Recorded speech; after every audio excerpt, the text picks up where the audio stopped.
A paz do Senhor, meus irmãos, é um prazer estar aqui com vocês para mais uma aula da nossa Escola Bíblica Dominical.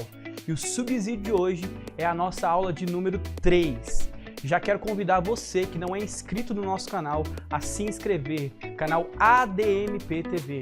Clica aí no sininho para receber todas as notificações e também comente aí embaixo, que esse comentário sirva para edificar os nossos irmãos. Desde já, pegue a sua revista, pegue a sua caneta, pegue seu bloco de anotações e a sua Bíblia. E vamos! Hoje a aula é O Messias Já Veio. Vamos lá?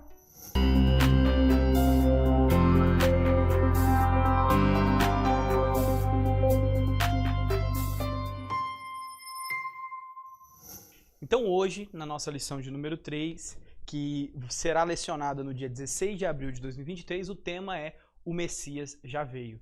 E aí eu já quero trazer para a gente o nosso resumo da lição, que é o seguinte: quem se submete ao reinado e ao senhorio de Cristo Jesus tem a sua vida completamente ordenada por Ele.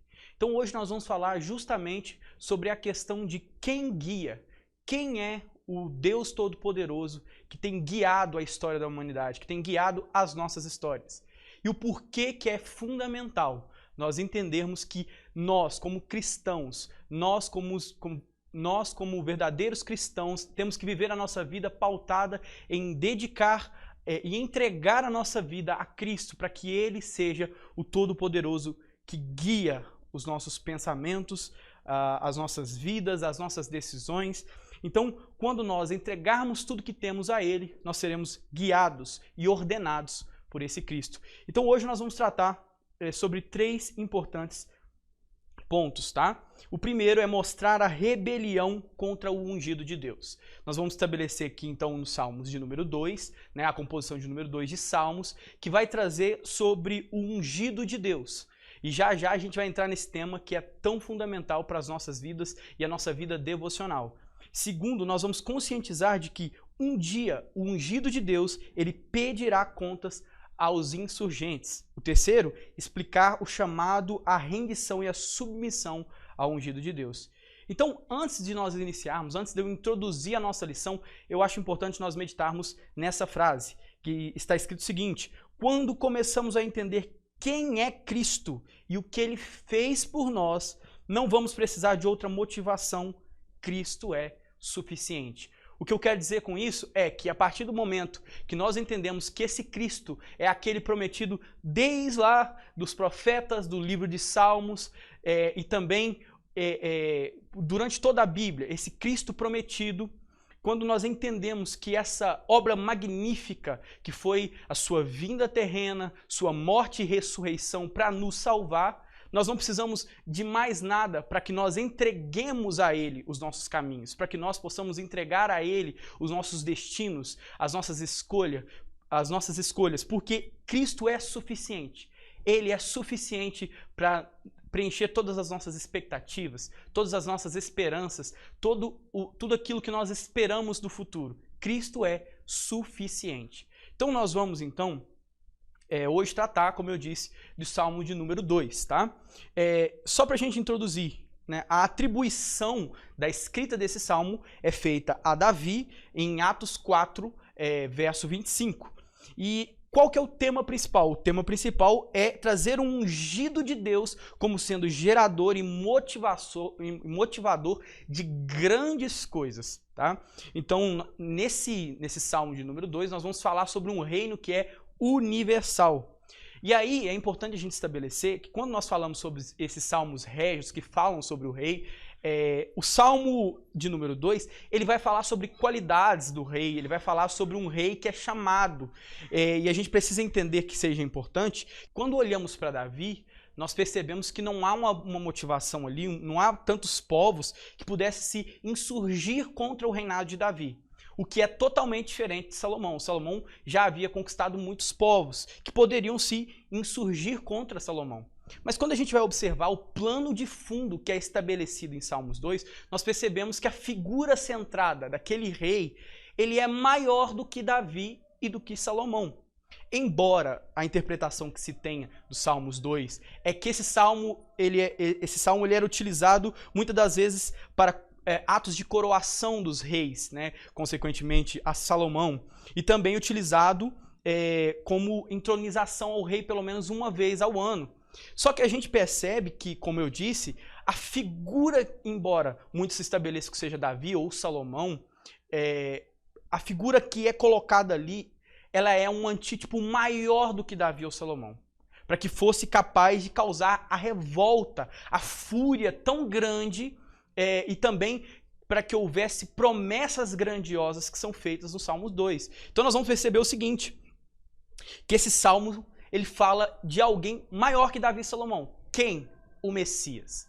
Então o nosso tema da nossa lição, o Messias já veio, é que nós vamos tratar então que esse Messias foi prometido ali em Salmos 2. Tá? E qual é a estrutura básica? Só para a gente entender, eu acho que é importante estabelecer isso, professor, com seus alunos. Ele tem 4 tópicos principais. Quais são? Primeiro, que há uma insurreição contra o rei. Então, os reis da terra estão contra o rei. Isso vai do verso 1 ao verso 3 de Salmos 2. O segundo ponto que é estabelecido em Salmos 2 é o menosprezo divino a essa insurreição desses povos, nações, desses reis e governantes, que vai do verso 4 ao verso 6 do Salmo 2. O terceiro ponto, o decreto divino, que vai do verso 7 ao verso 9 de Salmos 2. E o tópico 4 é os reis estão convocados, que aí vai do verso 10 ao verso 12 de Salmos 2. Então essa é a estrutura básica. Nós vamos tratar na nossa lição, então, nos nossos 3 principais tópicos, sobre de esmiuçar, né, esses 4 tópicos. E aí é importante que eu não vou ler agora eu não vou ler com vocês agora o nosso Salmos 2, justamente porque ele vai ser tratado durante a nossa lição. Então nós vamos tratar ponto a ponto de Salmos 2 durante os nossos 3 principais tópicos. Então, como eu disse, né, para concluir a nossa introdução, Salmos 2 vai tratar que há um rei e o seu reinado não terá fim. As nações estão insistentemente se levantando para se rebelar contra esse rei que foi estabelecido por Deus. E, por último, esse rei ele pedirá contas aos insurgentes. Tá? Então, no nosso tópico 1, a rebelião contra o ungido de Deus. E aí é importante a gente já entender, né, que os salmos são classificados em 7 principais, que foi estabelecido lá na nossa primeira aula. Quais são? Salmos de lamentação, de sabedoria, salmos régios, de louvor, de ação de graças, proféticos e penitenciais. Os salmos, como sendo, né, uma escrita poética, o salmo de número 2 vai entrar dentro da classificação de salmos régios, salmos que falam sobre o rei. Mas também ele pode ser estabelecido como um salmo messiânico, pois profetiza algo que está além. Profetiza que é um salmo profético que trata sobre o Messias, sobre Cristo. Então, qual é a importância do salmo de número 2? Primeiro, é porque ele descreve um rei messiânico. Segundo, é que em Mateus 3,17 a gente vai ver uma relação íntima que é estabelecida entre os salmos de número 2 e a vivência, né, o Cristo que veio, onde vai estar escrito o seguinte: este é o meu filho amado. Quando Deus proclama isso sobre Jesus, nós estamos vendo uma relação com o verso 7 do Salmo de número 2. Também em Hebreus 1,5, Hebreus 5,5 e Atos de número 4, do verso 25 ao 27, vamos ver que essa perseguição, essa revolta, essa insurreição que é levantada pelos povos, nações, governantes, é atribuída, né, a Jesus. Então essa relação que a gente tem com o Messias prometido no Salmo de número 2. Então o Salmos 2, ele é um dos salmos que mais foi citado. Ele tem 5 citações no Novo Testamento. Então nós vamos perceber justamente que ele é importante por isso. Ele é um dos salmos que é mais revelado como sendo um salmo messiânico. Então, no nosso subtópico 2, nós vamos entender a rebelião das nações. Quando nós vamos ler lá o verso 1, vai ser escrito o seguinte: porque se amotinam as nações e os povos imaginam coisas vãs. Tá? Aqui Davi inicia o seu salmo fazendo uma pergunta. Por que esses povos, né, essas nações, elas se levantam imaginando, meditando sobre coisas vãs? A gente precisa entender que essas nações e povos aqui é estabelecido como os povos gentios, né? Então povos de todas as tribos, nações eles imaginam coisas vãs, ou seja, o pecado aí que é estabelecido, a insurreição contra o Cristo prometido, se inicia já na mente. O pecado se inicia na mente. Então, ele vai tratar que esses povos e nações se estabelecem com um pensamento de tramar contra esse ungido. E aí no verso 2 ele vai trazer: os reis da terra se levantam e os príncipes juntos se mancomunam contra o Senhor e contra o seu ungido e dizem. Aí nós vamos perceber o seguinte: então o que está sendo estabelecido? Que essa rebelião, ela não tem só um viés político, ela tem um viés além de ser um viés político. Ela é uma rebelião, né, desses reis e príncipes que são estabelecidos como governantes, né, como grandes príncipes, grandes governantes que existiram, né, eles se levantam contra o Senhor e contra o seu ungido. Ou seja, primeiro, quando se levantam contra o ungido do Senhor, estão se levantando contra o próprio Deus, contra a ideia de que esse Deus vá os guiar. E isso é estabelecido no verso 3, quando eles dizem o seguinte, né? Eles dizem: rompamos as ataduras e sacudamos de nós as suas cordas. Ou seja, as ataduras aqui como sendo aquilo que prendia o jugo ao animal.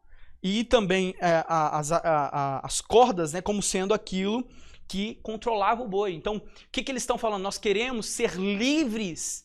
Livres do quê? Desse Deus que guia. Por quê? Porque ao negar o Messias, nós estamos negando anteriormente a Deus, o próprio Deus, né? Então, o que a gente percebe que essa rebelião estabelecida em Salmos 2 é justamente porque esses homens querem ter o bel prazer de dominar sua própria vida. Então, o que nós vamos perceber no nosso subtópico 3 é que rebeliar-se contra Deus é tolice. Porque quando nós abrimos mão, quando nós negamos a Cristo, nós estamos negando a Deus. E quando negamos a Deus, nós estamos servindo a outro Senhor, senão a Deus. Então nós estamos servindo a filosofias, a modos de vida, né, que sejam vãs, porque a rebelião, essa rebelião estabelecida em Salmos 2, não é uma rebelião apenas de cunho político, como eu disse, é um cunho moral. É uma revolta contra a lei de Deus, é uma revolta contra a verdade de Deus, é uma verdade do pecado. O pecado que é estabelecido em todos os povos e nações é um pecado em que o povo se levanta como querendo ser o centro da sua própria vida. Então, tira-se o centro que é Deus e coloca-se o homem. E aí está o pecado. Por quê? Porque a partir desse momento, eu não vivo mais segundo a vontade de Deus, mas vivo segundo a minha própria vontade. Então entenda o seguinte: durante toda a história, homens se levantaram contra o Messias. Homens se levantaram contra o próprio Deus. A gente percebe isso quando se levantou os faraós, quando se levantaram os babilônicos, quando se levantaram os impérios medo-persas, o Império Grego com Alexandre o Grande, quando se levantaram o Império Romano com Júlio César, Augusto, Tibério, Calígula, Cláudio, Nero, Galba, Óton, Vitélio, todos os imperadores romanos. Também, posteriormente, quando a gente vê nas filosofias, quando o homem, né, no iluminismo, tira a teocracia e coloca o antropocentrismo, quando tira o Deus do centro da vida do homem e coloca o próprio homem como sendo o centro, nós estamos vendo um levante fidelizado contra esse Messias prometido. Mas o que a gente vai perceber é o seguinte, que não importa quem se levante contra esse Messias foi estabelecido por Deus. E nós vamos perceber nos versos seguintes que nós vamos falar, que esse Messias, ele é tão poderoso que ele foi estabelecido por Deus e Deus sequer precisa se levantar do trono para que todo o tipo de levante contra esse Deus possa ser definitivamente levado à frente, né? E aí no nosso tópico 2, nós vamos perceber o seguinte: o ungido ele pedirá contas. O subtópico 1 vai falar como Deus contempla essa rebelião. Como nós falamos, né? Como Deus enxerga a rebelião dos homens. Aí vai falar: aquele que habita nos céus se rirá. Ou em outras versões, ele apenas ri. O Senhor zombará deles, que está escrito no verso 4. Então nós percebemos aí um estabelecimento de uma teologia, segundo a nossa revista, segundo o nosso comentarista, que é a teologia do antropopatismo, que é o que? Quando eu estabeleço em Deus uma mesma visão, uma atribuição das paixões humanas. Deus ri, Deus zomba. Mas qual o motivo dessa zombação, né? Qual o motivo do zombar de Deus nesse verso 4? É justamente porque Deus percebe que os homens são como poeira. Os homens são pequenos demais para tanta altivez em acreditar que podem destruir o governo de Deus. Né? Então nós percebemos que Deus, aquele que habita aos céus, olha esse estabelecimento, Deus que habita aos céus, ele não precisa sequer movimentar, se elevar para se opor à insurreição que se levanta por meio dos homens. E aí vai falar no verso 5 que Deus lhes falará na sua ira e no seu furor os confundirá. Né? Então Deus fala, olha o poder da palavra de Deus, né? O poder de confundir. Esse poder de confundir é anular qualquer esforço humano para destruir, né? Para opor-se a esse ungido do Senhor. E aí, no nosso subtópico 2, o ungido do Senhor, ele regerá o mundo inteiro. Aí nós vamos perceber no verso 6 que Deus, ele vai falar o seguinte: eu, porém, ungi o meu rei sobre o meu santo monte, né? Ou o meu santo monte Sião. Jesus, o Messias, é levantado por Deus. Então não há um homem sequer que possa se opor a esse Messias. E aí no verso 7 vai estar escrito o seguinte: recitarei o decreto. O Senhor me disse, tu és meu filho, eu hoje te gerei. Aí nós percebemos agora o rei falando. O rei fala o quê? Eu recitarei o decreto, que representa basicamente que ele será o cumprimento cabal daquilo que é anunciado por Deus. Ele é de fato então o estabelecer definitivo daquilo que Deus promete, né? Então, qual que é aí a gente vai perceber, né? Tu és meu filho e eu hoje te gerei. Nós estamos falando, então, e estabelecendo de novo, né, fazendo aquela relação com o Novo Testamento, o que Paulo prega em Antioquia, em Atos 13, capítulo 13, verso 33. E também o escritor aos Hebreus, no capítulo 1 e no capítulo 5. Nós vamos perceber, então, que essa promessa, né, esse geramento, é Deus falando, tu és meu filho, tu és gerado por mim. Aquilo que tu és é um estabelecer da vontade poderosa de Deus. Ou seja, Jesus é feito sacerdote pela ação ativa do próprio Deus. No verso 8 vai ser escrito o seguinte: pede-me e eu te darei as nações por herança e os confins da terra por tua possessão. Nós estamos vendo então que o que é prometido a Jesus é todas as nações, todos os povos. Então, o mesmo estabelecimento de nações aqui é os mesmos povos e nações que são estabelecidos como sendo insurgentes contra esse Messias. Então, é prometido ao Messias todos os povos, todas as nações, ou seja, até os limites do mundo são prometidos como possessão, como herança a Jesus. E aí no verso 9, agora a promessa, né? A promessa do decreto estabelecido por Deus. Tu os esmigalharás com uma vara de ferro. Tu os despedaçarás como um vaso de oleiro. Nós precisamos primeiro estabelecer aqui, como eu disse no início, quem escreveu, né, esse poema, essa composição foi Davi. Então, Davi aqui está falando de uma vara, né? Lembrando que a vara para o pastor de ovelhas, ela tem dois principais estabelecimentos. Quais? Primeiro, para guiar, para reger as ovelhas. Segundo, para atacar, né, para defender as ovelhas contra os lobos. Então nós estamos falando aqui literalmente uma vara de ferro utilizada para reger a humanidade e também para quebrar aqueles que se levantam contra o Messias prometido. Então, em seguida, né, ele fala, tu os despedaçarás como um vaso de oleiro, ou seja, para aqueles que se voltam ao Messias, para aqueles que aceitam o Messias, para aqueles que têm o Messias como sendo verdade, cumprimento da palavra de Deus, né, tem o quê? Nós temos a nossa vida guiada, como eu disse lá no resumo da lição, temos a nossa vida ordenada por Deus. E para aqueles que se estabelecem como sendo o oposto a esse Messias, nós percebemos que o fim deles será ser quebrado, será ser despedaçado, ou seja, destruído literalmente como um vaso de oleiro. Esse o decreto que é estabelecido por Deus, por intermédio de Jesus. Então nós vamos perceber no nosso subtópico 3 que todos prestarão contas, né?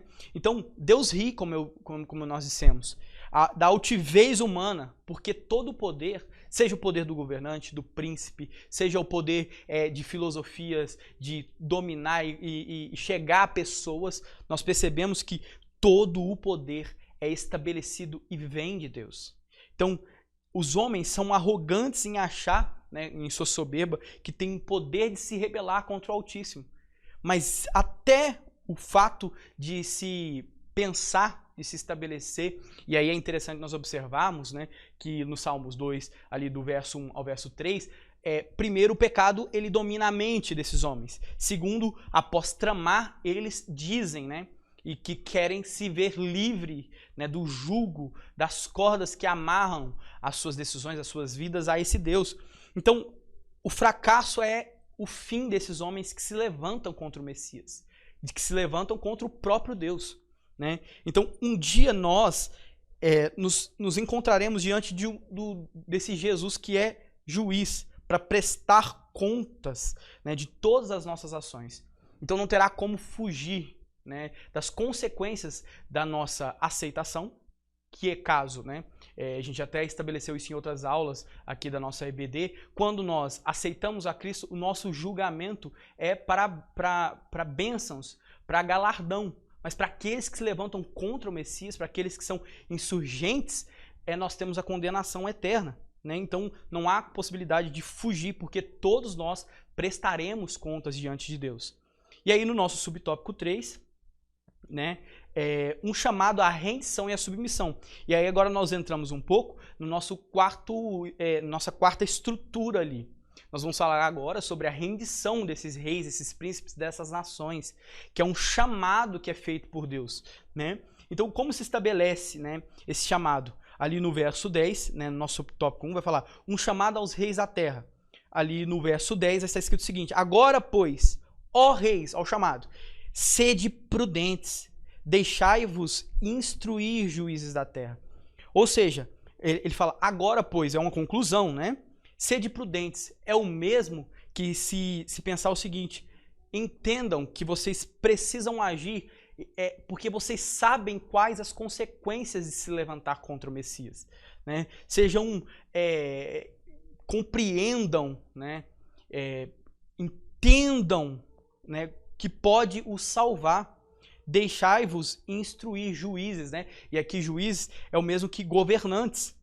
Aí ele vai estabelecer no verso 11, servi ao Senhor com temor e alegrai-vos com tremor. Então nós precisamos entender que esse temor que é estabelecido não é um temor de ter medo, mas é um temor de respeito. Com um filho, por exemplo, que não faz algo que desagrade o pai, não porque ele sabe das consequências, mas porque ele entende que o seu prazer está em alegrar o coração do pai. Então, aqueles que escolhem viver a sua vida como alguém que aceita esse Messias, precisa entender que a sua vida está no temor em alegrar-se, né, com tremor a esse Deus. Ou seja, viver uma vida de respeito a esse Deus, porque entende que Ele é todo-poderoso, que Ele é capaz de fazer o que bem entende com a história e reger como quer. E nós não temos a capacidade de se insurgir contra esse rei. Então a alegria vem genuinamente, que é esse tremor. É uma alegria genuína em servir a esse Deus. E aí o subtópico 2, se curvando ao filho. Olha o estabelecimento no verso 12. Beijai o filho, para que não se ire, e perecerás no caminho, quando em breve se inflamar a sua ira. Então beijar o filho é uma homenagem de submissão. É entender, peraí, eu sou pequeno demais, né?